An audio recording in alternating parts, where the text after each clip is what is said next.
मैं ये कहना चाहता हूँ कि माननीय मुख्यमंत्री देवेंद्र फडणवीस साहब का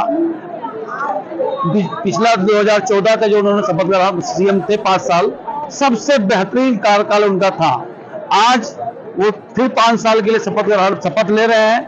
मैं उनको मुबारकबाद देता हूं और उनको इस 5 साल के कार्यकाल के लिए शुभकामनाएं देता हूं और उम्मीद करता हूं माननीय मुख्यमंत्री जी हमारे मुमरा के लिए एक बेहतरीन हॉस्पिटल का और एक बेहतरीन डिग्री कॉलेज का, सरकारी डिग्री कॉलेज का इंतजाम करेंगे, क्योंकि मुमरा में हमें जितेंद्र अवार्ड ने 15 साल से ठगा है। उनकी निधि भी नहीं पता चली कहाँ चली गई। हम कैंपेन कर रहे थे, उन्होंने कलवा में जाके कहा क्या मुल्ला को लेके आओगे, मुमरा में आके कहा क्या बीजेपी को लेके आओ, घड़ी का मतलब बीजेपी। मैं उनसे यही मैसेज देना चाहता हूं, अवार्ड साहब, हम ना बटेंगे ना कटेंगे, एक रहेंगे, सेफ रहेंगे। वो महायुति को इसलिए टारगेट करते हैं कि वो हताश है, निराश है, परेशान है। वो ये कहते हैं कि ईवीएम की घोटाला हुआ। मैं उनसे पूछना चाहता हूं महाविकास अघाड़ी से, मुमरा में क्यों नहीं घोटाला हुआ?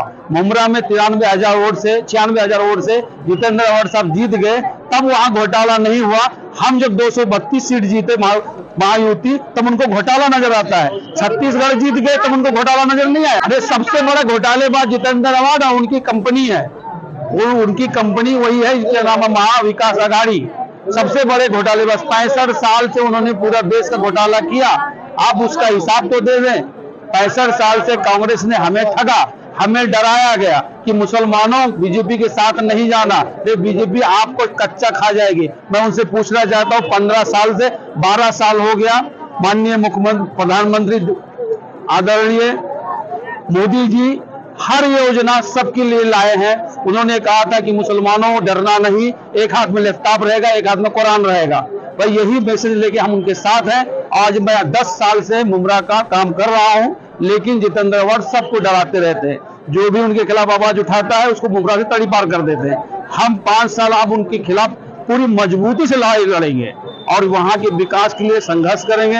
अपने माननीय मुख्यमंत्री देवेंद्र जी से रिक्वेस्ट करेंगे कि मुमरा के अंदर एक हॉस्पिटल बना हुआ जो 5 साल से चालू ही नहीं हुआ आज तक, वहां के लिए कुछ प्रयास करें। यही मैं आपके संदेश देने आया हूँ। हिंदू मुस्लिम को बांटेंगे नहीं, मुसलमान उसके साथ जाएंगे, उनके पास वोट कहाँ रह गया?